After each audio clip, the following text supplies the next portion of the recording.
Let me just add, and Joyce, I'm sure would like to say something more about the PhD program. But as far as Africology is concerned, San Francisco State is usually recognized as the first Black Studies or Afro-American Studies program in the country. The truth of the matter is, UWM is either first or second, because the fact on May 7th, 1968, the Faculty Senate approved the creation of what was called the Center for Afro-American Culture at UWM. And that piece of legislation was signed off on by then Chancellor J. Martin Cloche.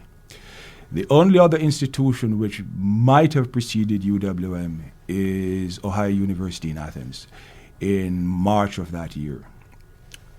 Still some question in regard to OU. So UWM is either first or second, but unhappily, and this probably says something about Milwaukee, Milwaukee does many substantial things, major, important, even great things, but does not get the recognition that is due.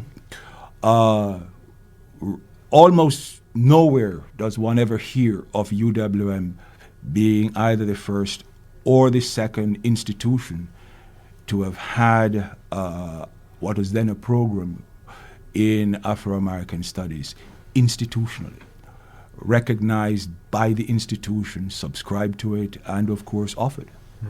You know, one of the criticisms that I've heard of people when February comes around is that it somehow seems to diminish the contributions or the importance of African studies by trying to cram the recognition into 1 month, and it that suggests to me that there may be an appetite to broaden the type of teaching that we do in terms of the coursework you do at the university in Africology to more of a year-round instructional offering at the elementary or the secondary schools. Are we anywhere close to that, or is it the media that tends to put the spotlight on February and in the background these courses are being taught at other levels? I don't know. What has been your experience? Just one brief comment on it.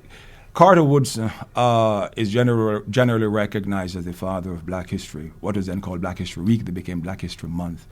And one has to look at it contextually, you see. There was little offered then, and it was a way of focusing attention. And so it developed in a particular historical context and has since then been broadened. But it's still important to remember origins. And Black History Liberation Month recollects the origins institutionally, I keep saying institutionally, in regard to the evolution of the discipline. Go ahead, Joyce. And Carter G. Woodson started Black History Week in February. That's why it's in February. And extended to a month. Some people say, well, it's the shortest month in the year. But the reason is historical because Woodson started it during that month. So it doesn't bother you, the notion that we continue to put that spotlight on for 1 month? Good idea. I think it's debatable, but what I have found is that now that we have Black History Month and there's a lot of attention, and it means that at least some people become more aware of what people of African origins have done. And now we have a Latino History Month. We have a Women's History Month. I think we may have an Asian History Month. So I think now there's a tradition based on this first Black History Month. We can't throw it out. But I think we can certainly focus more on, which is what we do, what Black people do worldwide every month of the year. And we can encourage people, once you learn things during Black History Month, and at least try to do that, then you can go out and find more information that can be very useful to you.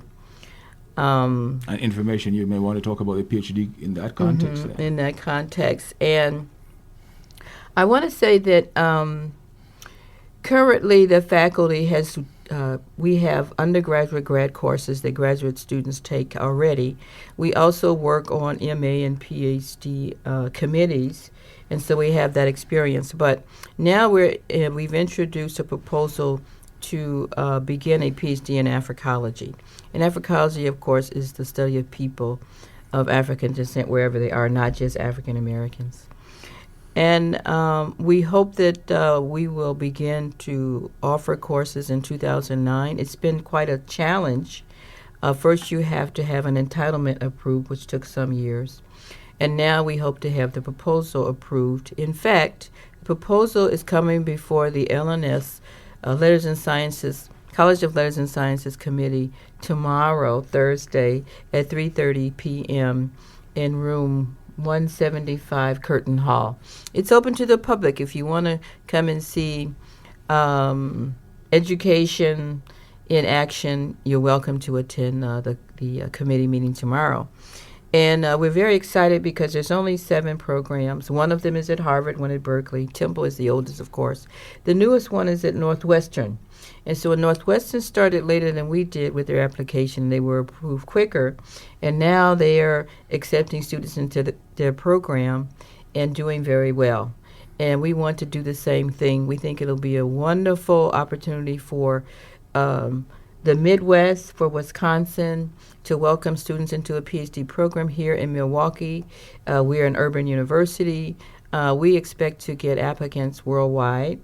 And Madison has a master's program, and they are supportive of the PhD program for UWM. And so we're very excited. We will accept perhaps 5 students the first year, so you can begin to think about it.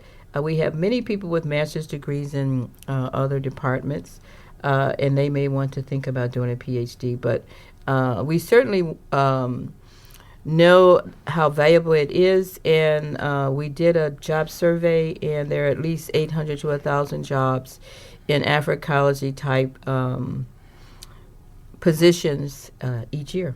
Wow. And of course, the question would be, how is it valuable for Wisconsin, and more particularly southeastern Wisconsin?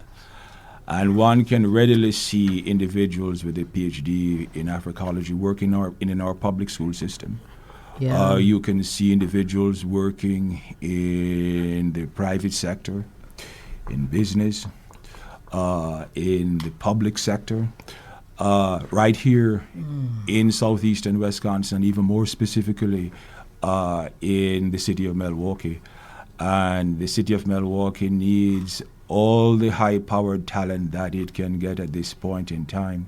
And I may just add, in regard to what Joyce said, the 7 PhD programs, you have Harvard, and there's Amherst, East Coast, Temple, East Coast, Yale, East Coast, Berkeley, West Coast, Michigan State over there, and of course Northwestern. You see, one observes it's a rather, we're talking about some of the strongest universities in the American Academy. It would be good to have UWM so situated. Well, we will be watching that. I do want to let listeners know that they're listening to WUWM. You're tuned in to UWM Today, our weekly program. I'm Tom Luljak, where we talk to the folks at the university who are involved in such a broad range of disciplines. And today, discussing the Department of Africology. And with us in the studio is Joyce Kirk, Associate Professor. She's Chair of the department, and Winston Van Horne, who's Professor, past Chair, and they're very, very busy right now getting ready to launch or come close to launching this PhD program. Joyce, I did want to ask a little bit about go back and talk a bit about the students who are in the program itself. Earlier in the Winston talked about one of his students who has gone on and has done wonderful things in the field of medicine. I'd like to come back, though, and talk about that moment of discovery that occurs in the classroom when you have students who may not know much about the African culture or economies and the like. Do you see a similar awakening or surprise on the part of students who first walk into class and may not have been exposed to this before? May I just interject briefly, really briefly? That student of whom I spoke was a young black male. Also one of our majors, a young white female, went to the scholar stuff and we can't escape it. Also went on to medical school and is doing very well. And finally, for the last many semesters, we have been enrolling more than 1,000 students per semester. Go ahead, Joyce. Okay, thanks. I want to make a correction about, I said there were 800 to 1,000 jobs a year in Africology type positions. It's actually, we did a 5-year survey, and what referred to the 5 years, not just 1 year. I also want to mention, before I answer your question, that Africology has faculty who teach courses on South Africa. My research is on South Africa, and I teach courses on South Africa. Also, African Americans in South Africa.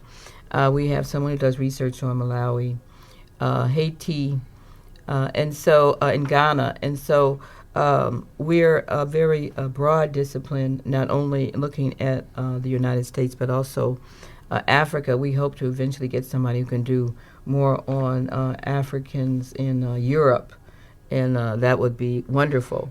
So, but with all of that enormous range of different parts of the discipline, what happens when a student walks in who's never been exposed to this before? Well, we hope that they will take our introductory course, Black Reality, and we have other 100-level courses that are very useful. And because when they're in the course, what happens? I mean, do you ever get surprised? Do people ever come up to you and say, "I had no idea," or is this being taught somewhere at the elementary or secondary level here in the area? I think they get a little bit in social science, and don't get very much. Often they've said to me that I wasn't aware of this, and I don't understand why I didn't get it before. And some are actually upset and very angry because they weren't exposed. And these are often white students. And once they are exposed, and I explain, well, many people don't have the information themselves, and teachers are focused more on a particular area, and they may not know what you're learning, and that's why you don't get it at a lower level. But we hope that they will go back and begin to tell more people about what they're learning, perhaps go on to become teachers. And in fact, many of them, when they go home and tell their parents and their siblings about what they've learned about African origins, the parents and sometimes are upset because it really questions some of the other information they may have been taught earlier on. And so we tell them, well, this is research-based. We're not making this up. So there's references, and this is how you really learn, by looking through what's available and then understanding that each person has come to this conclusion based on their research. And so that may be one of the greatest contributions at a university, of getting people to think differently. Mm-hmm. Absolutely. And then once they enjoy it so much, they do come back and take other courses and think about becoming a major or minor in Africology. We're always glad to have them, and it's very exciting to teach students who haven't been exposed to information that you know about, because of course they bring their own life experiences, which can be very useful, but then I think they begin to enjoy it more and more. And the interaction, because you don't always find classes with a diverse group of students. Some of them may have classes where there's only one black student, one Latino student. In these classes, you do get a number of white students, black students, Latinos, Asians, because it fulfills a cultural diversity requirement and a general education requirement. Joyce and Winston, unfortunately, we just started and we're already out of time. And so we are going to have to hold here. But we have a great reason to invite you back, because we know the PhD program is rolling down the road. And I think it's the hope of many, many at the university that we will see it approved and in place. So we're going to invite you back on, because there's so much more we have yet to talk about. But for now, thank you so much for being our guest on this edition of UWM Today. Thank you, too, for You're having welcome. invited us. Thank you for having Joyce us. Kirk and Winston Van Horne, both professors in the Department of Africology at UWM, our guest this week. Thanks for joining us. We'll see you next week, everybody. I'm Tom Luljak. You've been listening to UWM Today, the weekly program where you meet the faculty, staff, and students at the University of Wisconsin-Milwaukee who help make a difference in the lives of people in southeastern Wisconsin through their teaching, research, and community service. To learn more about UWM, go online to uwm.edu.